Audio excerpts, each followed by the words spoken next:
Welcome to another episode, everyone. Crazy D came through the Los Angeles County Jail in 1983 for a diabolical crime and was able to hide his crime from the masses until he wasn't. And when he was finally exposed, well, he paid a very hefty price. As I have alluded to on many of occasions, the Los Angeles County Jail is extremely violent. Everyone there, particularly in 1983, were steeped in gang culture. The blood on the walls in the county jail from those days tell a very graphic story. The gangs from Los Angeles that infiltrated the Los Angeles County Jail were very savage, and they brutalized one another. They did live by a certain protocol and a certain structure there in the Los Angeles County Jail, even back in those days. And Crazy D was a reputable individual from his gang, he being from a gang in Los Angeles. Crazy D was about 34 years old or so. And when he came to the county jail, gang violence was rampant. But Crazy D had a lot of respect, and he began to run the module that he was in rather quickly. He was known for someone who was getting money on the street, but also had a reputation for violence. Since he was getting money, that already afforded him a certain amount of respect from the people. Then the fact that he was prone to violence, coupled with the fact that he was getting money, well, that exacerbated his reputation. A lot of people there in the module and on the street even looked up to Crazy D, thought that he was an OG of sorts, even though he was just 34 years old. And again, he's running a module, he's making money, he's directing everything and everyone. Ostensibly, Crazy D is locked up for a narcotics deal gone bad. He's trafficking on the street. This is how he's making his money. He got birds, he got weight of this stuff. This is when that stuff really first hit the neighborhoods, and he's really making a lot of money off of it from the beginning. However, he was dealing with a female on one of these occasions, and she ran off with his product. Thousands, tens of thousands of dollars worth of stuff. She disappeared. Crazy D, being the type of person that he is about his money, but also a very violent individual, he's not going to let something like that slide. He hunted the female down and found her, caught up to her. And when he finally caught up to her, well, he brutalized the woman according to the paperwork. Robbed her, beat her, and he did something else. But when he's in a county jail and he has to offer his paperwork as to what he is incarcerated for, the part of the paperwork that he's conveying is the part where it just says that he robbed the woman. He's leaving out the paperwork where he brutalized her and had deviant behavior, predatory behavior towards this female. Regardless of your reputation and who you are in your neighborhood, if you come to the county jail for such a crime, certainly to prison at that time and even now, you will be deleted, unalived. This sort of diabolical, dastardly crime is irreversible and unforgivable. But no one knows that this is what Crazy D is in here for. He has everyone believing that he's in here for a deal gone bad. And he just went to go get his product back. Things got a little ugly out of hand, but everyone pretty much says, well, I'd have did the same thing if she'd have ran off with my stuff. So he's not in any hot water. That is until his crime-me comes to the county jail as well on unrelated charges. A crime-me is someone that you commit a crime with. You get your homeboy and you say, let's go do this robbery, and y'all go do the robbery together. He's your crime-me, your crime partner. His crime partner came in, let's call him S-Loke. And S-Loke wanted in on what Crazy D had going in the county jail. Crazy D was making money. He had product. He had the deputies under his fingertips. He was out of his cell all day. He had power. But Crazy D, he didn't want to let S-Loke in.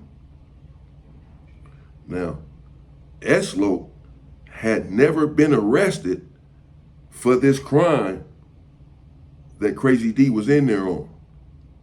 To Crazy D's credit, he did not snitch. They caught up with Crazy D, but they didn't know who else was involved. They know that he had a crime partner, that he committed this crime with someone, but it was never revealed who. They didn't know who it was. And Crazy D would not tell them who it was.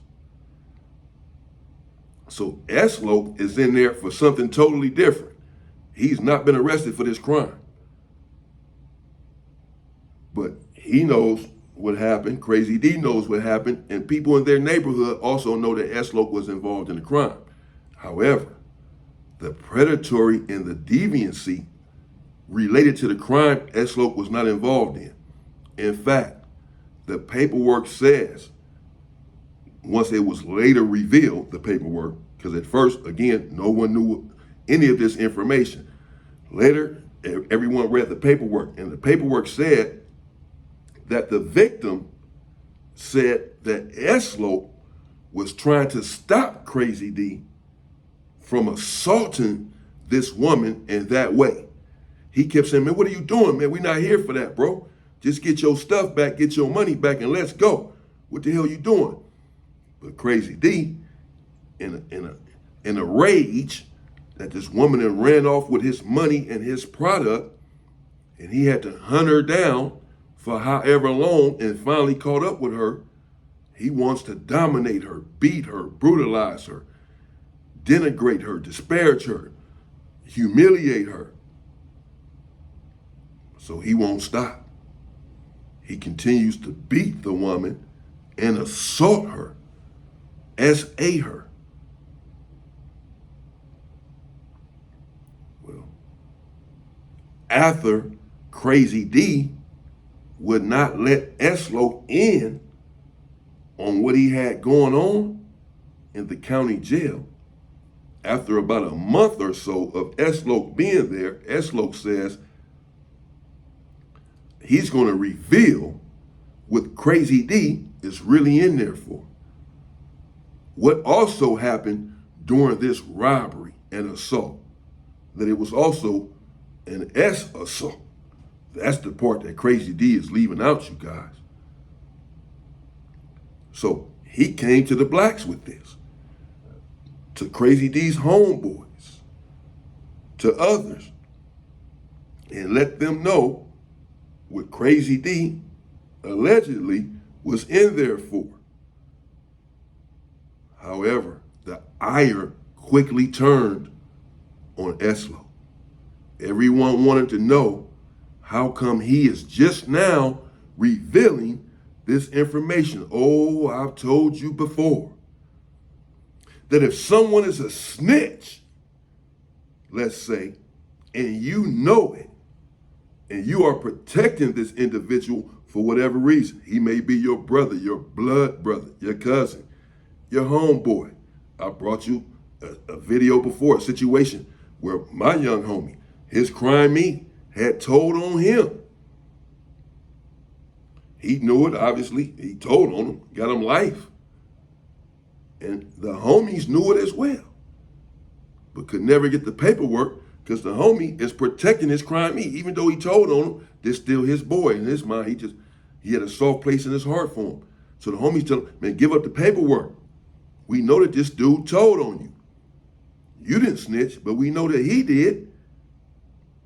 And he just would not give it up. He kept saying, no, he didn't snitch on me. And we found out that he had the paperwork the whole time and that he did indeed snitch on him. It was confirmed. What happened? Well, they bust his head open for not turning over the paperwork, not revealing the fact that this dude was a snitch. S-Loke is in the same predicament at this juncture. You knew for this entire time that this dude was a Sammy the Bull. Or actually not a Sammy the Bull, he was a R. Kelly, a P. Diddy, a sicko who brutalized this woman in the name of retribution, but there's no justification when you brutalize a woman in this way and you hit the inside. You go to jail, you go to prison. Everyone must understand there are no exceptions. You will be dealt with in a savage, swift way. It will be a bloody situation if you come behind bars and your crime, your charge is brutalizing a woman for whatever reason. It's not going to end up well for you. S-Loke is in hot water now because you have everyone around someone who's a predator. You knew this entire time that he was a predator and never said anything. It's like having us around a snitch. We sharing our information with him. We think this the homie. We don't know that he done snitched. He know where all our stash spots at, where all our stuff is at. The whole time you know that he's a snitch and ain't said nothing to nobody. You're jeopardizing everyone. You have us around a predator, you're jeopardizing everyone. We have a right to know who we are around. We don't want to be around this sort of person. You cannot keep this sort of information to yourself. You know this. Well, they bust S-Loke head wide open until the white meat began to show because they were perturbed and had taken umbrage to the fact that he withheld such vital information that jeopardized and compromised their very existence. Hell, you can be guilty by association while you hanging out with this dude. So even without proof of what S-Loke was saying, it still had not been proven beyond what he's saying verbally that Crazy D is actually in there for this. Are you just upset because he's not letting you in? This is your boy from the street, your crime-y, and he's not letting you in? And now you putting this sort of jacket on him? No one has been able to confirm, as of yet, whether or not what S-Loke is saying is true. But just the fact that you said it, they bust his head open. Because if it's not true, then you just put a jacket on someone for your own selfish reasons, a jacket that can get this person deleted. That's a reason to bust your head right there. And if it is true, then you withheld this information. So either way, they was going to split his head open, and they did. But now what to do with Crazy D? Crazy D, naturally, is denying the accusations. They're asking for his paperwork. Let us read through it thoroughly and find out. People begin to call in and check in. Now, there were only a few prisons at this time. Folsom, Soledad, San Quentin. There was no Pelican Bay. There was no Corcoran. There was no Salinas Valley in 1983. There were just a few. So when he's convicted, he's only going to this place or that place. Everyone knows where he's going, and the communication and the structure in prison is totally different than it is in the Los Angeles County Jail or any county jail. You can get away with some things in the county jail that you will never get away with in prison. Eslo, after having his head split open and having to go PC, ended up going home for the charge that he was in there on. Again, something totally different. And when he got home, he realized the error of his ways by having not revealed this from the beginning about Crazy D. So he sent the paperwork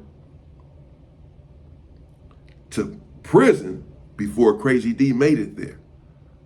I don't know how Eslo got his hands on the paperwork, but he did. And he sent it to prison. So they were already waiting on Crazy D when he arrived. And he got there to Folsom in 1983. And the day after he got to the yard,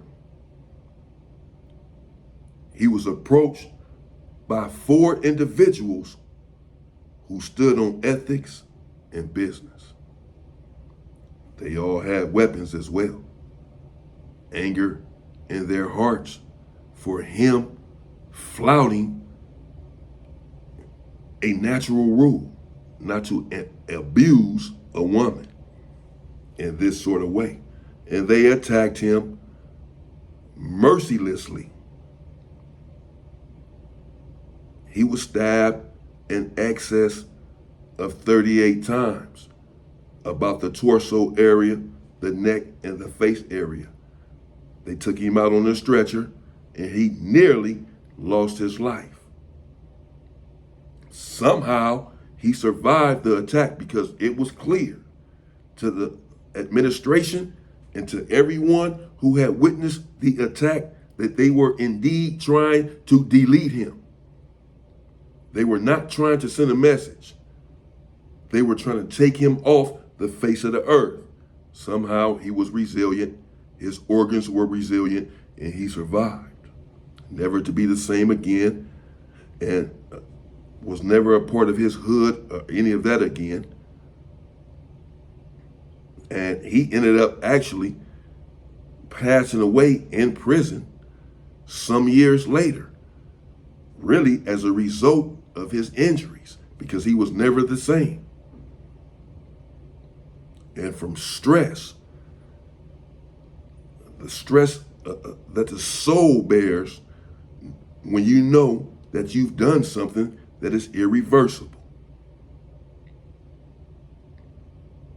So you can't protect anyone. If you know that someone is no good, that this person is a snitch, a predator, a woman abuser, a child abuser of any sort, and you withhold this information, you are just as guilty as that person. You must agree with it. You must agree with their transgressions if you're not exposing it. And that's how you're going to be looked upon. That's how you're going to be treated, as if you are him. So when you know, you better say something. Stay free, people.